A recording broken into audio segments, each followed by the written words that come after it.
যাদের চোখ ছিল 60 বছর, কিন্তু তারা কোরআনুল কারীমের একটা লাইন শুদ্ধ করে পড়তে পারে নাই, পারে না। তার চাইতে বড় বদনসিব, মন্দ কপাল, দুর্ভাগা আর কেউ হতো। পাকিস্তানের এই হযরত এখন ইন্তেকাল করছেন, আরো অনেক দিন হয়েছে। ওনার ছেলে এখন বড় ওয়াইজ। এই কিছুদিন আগেও বাংলাদেশে উনি হযরত মাওলানা ফয়সাল নদীম, উনি সবসময় তসবিহ পড়তেন, হাতে তসবিহ রাখে পড়তেন।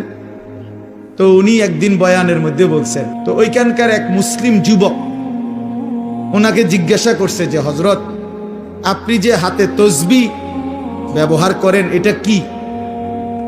তখন উনি বলছেন যে এটা মুদাক্কিরা, এটা আমাকে স্মরণ করিয়ে দেয়। তো কি স্মরণ করিয়ে দেয়? আমাকে একটু পর পর এটা হাতে থাকলে আমার আল্লাহর জিকিরের কথা স্মরণ করায় দেয়।